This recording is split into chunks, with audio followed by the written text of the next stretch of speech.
सईद इब्न ताऊस अलैहिर्रहमा ने एक खूबसूरत हदीस मौला इमाम जाफर सादिक सल्लल्लाहु वसल्लम अलैहि,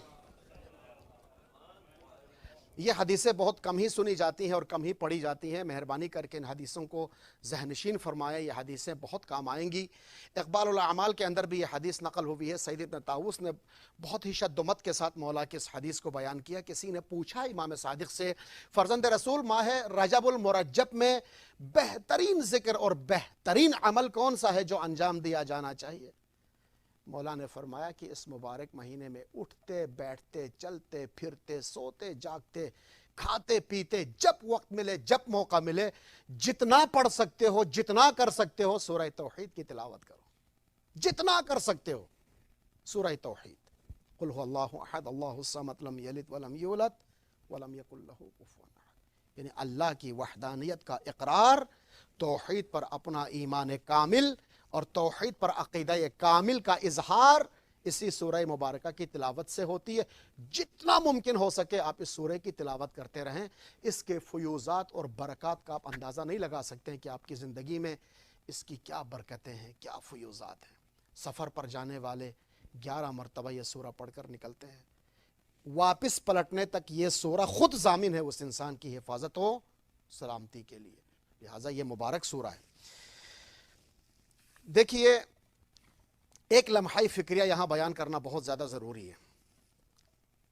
माह रजब हो, शाबान हो, रमज़ान हो, जितने भी महीने हो, जितने भी अमाल हों, अमल उम्मे दाऊद लैलतुर रग़ाइब से लेकर अमल उम्मे दाऊद तक, शब क़द्र के अमाल से लेकर मनासिक हज के अमाल तक, या माह मुहर्रम के अमाल तक, जितने भी अमाल हम अंजाम देते हैं, ये जितने भी अमाल है, ये अमाल जिस दरजे पर है उस दरजे को कहते हैं दरजा या सानविया, दूसरा दर्जा है। पहला दर्जा वाजिबात का है। लेकिन हमारी बदकिस्मती यह है कि वाजिबात की तरफ तवज्जो बहुत कम होती है, मुस्तहब्बात की तरफ हमारी तवज्जो बहुत ज्यादा होती है। वजह क्या है मालूम है? वजह इसलिए है कि मुस्तहब्बात का रिजल्ट बिल्कुल करीब है। इंसान अजूल है, ये इंसान जल्दबाज है, इसको जल्दी रिजल्ट चाहिए। मुस्तहब्बात, मैं इमाम हुसैन की ये ज़ियारत पढ़ूंगा, मेरी ये मुश्किल हल हो जाएगी, मैं दौड़ूंगा उस ज़ियारत के पढ़ने की तरफ, क्योंकि मुझे मेरी दुनिया, मेरी ज़िंदगी, मेरे मनफ़ाअत से रिलेटेड चीज़ें हैं जिसके अंजाम देने में जितनी भी रुकावटें आए मैं केयर नहीं करूंगा, आगे बढ़ूंगा और उसे अंजाम दूंगा। मुस्तहब्बात के लिए बहुत दौड़ूंगा क्योंकि उसका रिजल्ट सामने है। वाजिबात की तरफ इसलिए नहीं दौड़ता, इसका रिजल्ट यौमल क़यामा है, इस दुनिया में नहीं है। तो वाजिबात और मुस्तहब्बात अरज़ में नहीं है, तूल में है। ये नुक्ता समझ, ये थोड़ा सा है, मुश्किल नुक्ता नहीं है लेकिन समझने का नुक्ता है। हमेशा जहन में रखिएगा, खासकर जवानों से मैं गुजारिश करूंगा कि वाजिबात और मुस्तहब्बात अरज़ में नहीं है, तूल में है। क्या होता है तूल और क्या होता है अरज़? देखें, अगर आपके पास पानी है तो तयम्मुम हराम है ना? अगर आपके पास पानी है तो आप तयम्मुम कर सकते हैं? नहीं कर सकते, तयम्मुम की नौबत ही नहीं आती। वज़ू और तयम्मुम दो वाजिब अमल है, अरज़ में नहीं है, तूल में है। पानी है तो तयम्मुम नहीं है, पानी नहीं है तो तयम्मुम है। इसको बोलते हैं तूल में होना। यानी चॉइस नहीं है आपके पास कि वजू करो या तयम्मुम करो, आपकी मर्जी है, ऐसा नहीं है। वजू ही करना है, अगर पानी ना हो तो फिर तयम्मुम की तरफ जाना है। इस वाजिब को कहते हैं तूली वाजिब, एक ना हो तो दूसरे की तरफ जाना है। एक वाजिब होता है अर्जी वाजिब, अरज़ में है, यानी एक दूसरे के साथ यूं मिले हुए। माह मुबारक रमजान का रोजा किसी वजह से हमने तोड़ा तो मेरे ऊपर 3 कफ़ारों में से एक वाजिब है। या तो मैं 60 फ़कीरों को, मिस्किनों को खाना खिलाऊं, या 2 महीने पे दर पे रोजा रखूं, या एक गुलाम को खुदा की राह में क्या करूं, आजाद करूं। ये तीनों मेरे लिए तूल में नहीं है। नहीं मौलाना, आपको रोजे ही रखना है, अगर रोजे नहीं रख सकते हो तो आपने 60 लोगों को खाना खिलाना है। अगर आप खाना नहीं खिला सकते हो तो आपने गुलाम आजाद करना, ऐसा नहीं है। ये चॉइस पे है, मर्जी है। चाहे आप 2 महीने रोजे रखें, चाहे एक गुलाम को आजाद करें, चाहे आप 60 लोगों को खाना खिलाएं। तवज्जो फरमाएं, इस वाजिब को कहते हैं वाजिब अर्जी, अरज़ में है, मर्जी आप जिसको आप इंतखाब करें। طول میں نہیں ہے. یہ بات واضح ہو گئی. واجب اور مستحب عرض میں نہیں ہے, طول میں ہے. واجب کی باری پہلے آتی ہے, مستحب کی باری بعد میں آتی ہے. واجب ادا کرنے کے بعد مستحب کی طرف جانا ہے. واجب کو چھوڑ کر مستحب کی طرف نہیں جا سکتے, یا واجب اور مستحب میں سے جو اخذ کرے آپ کی مرضی ہے. مغرب کی نماز پڑھے یا بیٹھ کے زیارت عاشورہ پڑھے, مرضی ہے نہیں ہے. مغرب کی نماز واجب ہے, زیارت عاشورہ کیا ہے, مستحب ہے. مستحب ہے. مغرب اور عشاء کی نماز واجب ہے, اعمال لیلۃ الرغائب مستحب ہے. کہ مغرب و عشاء میں آج اسکپ کروں گا, میں اعمال لیلۃ الرغائب کرتا ہوں, ایسا ہو سکتا ہے؟ نہیں ہو سکتا. تو مسئلہ یہاں پر یہ ہے کہ واجب اور مستحب ہمیشہ کس میں رہتے ہیں, طول میں رہتے ہیں. پہلے واجبات پھر مستحبات.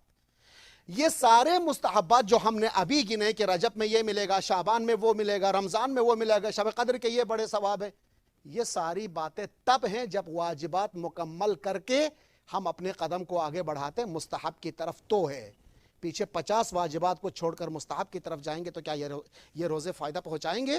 نہیں پہنچائیں گے. میری گردن کے اوپر کتنے سالوں میں کتنے دن کے روزے کی قضا باقی ہے, میں ماہ مبارک رجب میں مستحب روزے رکھ سکتا ہوں؟ نہیں رکھ سکتا. ہاں, میری گردن پر واجب نمازیں پہلے قضا ہو گئی ہوئی ہیں تو میں مستحب نمازیں تو پڑھ سکتا ہوں, لیکن اگر میری گردن پر واجب روزے باقی ہیں تو میں مستحب روزے نہیں رکھ سکتا. تو یہ ساری چیزیں تب ہیں جب ہم واجبات کو مکمل کریں. لوگ واجبات کی طرف توجہ کم دیتے ہیں اور مستحبات کی طرف بہت زیادہ پیش رفت کرتے ہیں. یہ سب کیا ہے؟ عدم معرفت کی دلیل ہے. عدم معرفت کی دلیل ہے, جس کی وجہ سے وہ نفسیاتی طور پر, چاہے شعوری طور پر ہو یا لاشعوری طور پر ہو, دونوں صورتوں میں اس کا رجحان مستحبات کی طرف بڑھتا ہے, کیونکہ اس کا رزلٹ بالکل قریب رہتا ہے. لہٰذا اگر معرفت کے ساتھ انسان انجام دے ان چیزوں کو تو پھر دیکھیں, ایک عالم دین بیان فرماتے ہیں کہ واجبات اور مستحبات کی بات ہے کہ مثال کے طور پر ایک طالب علم یہاں سے جاتا ہے حوزہ علمیہ قم میں یا جاتا ہے حوزہ علمیہ نجف میں پڑھنے کے لیے, تحصیل علم کے لیے. اس پر واجب ہے کہ وہ اپنی سٹڈی کو فوکس کرے, وہ اپنی تعلیم کے اوپر کام کرے, محنت کرے, مشقت کرے اور پورا وقت لگائے اپنے اسی کام کے اوپر, تب جا کر کے اس کا رزلٹ آئے گا.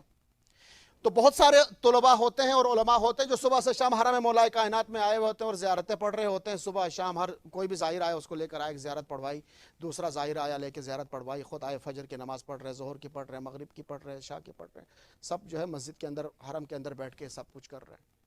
اور یہ ایک طالب علم ایسا تھا کہ جو شب جمعہ صرف ایک مرتبہ مولا کی بارگاہ میں آ کر 2 منٹ کھڑے کھڑے زیارت پڑھ کر پلٹ کے جاتا تھا. باقی جتنے علماء تھے وہ اس کی مذمت کرتے تھے اور ملامت کرتے تھے کہ دیکھو ان کا مولا کائنات سے 36 کا آنکڑا ہے, یہ تو آتا ہی نہیں مولا کی بارگاہ میں, یہ تو مولا سے بہت دور رہتا ہے, یہ پتہ نہیں کیا کرتا رہتا ہے.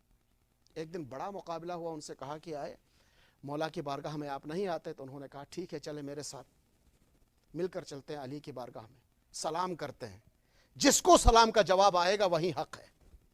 سب کھڑے ہوئے سلام کیا کہ کر کے مولا کی بارگاہ میں, کسی کو سلام کا جواب نہیں آیا. یہ جو طالب علم کبھی کبھی شوق ہوتا تھا مولا کی بارگاہ میں 2 منٹ کے لیے 3 منٹ کے لیے, اس نے آ کے سلام کیا, السلام علیک یا امیر المومنین, جواب آیا وعلیک السلام یا عبد الصالح, اے اللہ کے صالح بندے تم پر بھی علی کا سلام ہو. مقصد کیا ہے؟ مقصد واجبات کی بڑی اہمیت ہے. مولا کائنات یہ نہیں کہتے کہ صبح سے شام میری بارگاہ میں یہاں کنارے پر پڑے رہو یا بیٹھے رہو. مولا فرماتے جس مقصد اور غرض کے لیے آئے اس کو فوکس کرو, اس کو فوکس کریں. دنیا کے جس کونے میں بیٹھ کر آپ کھڑے ہو کر السلام علیک یا امیر المومنین کہیں گے, مولا وہی سے سنیں گے.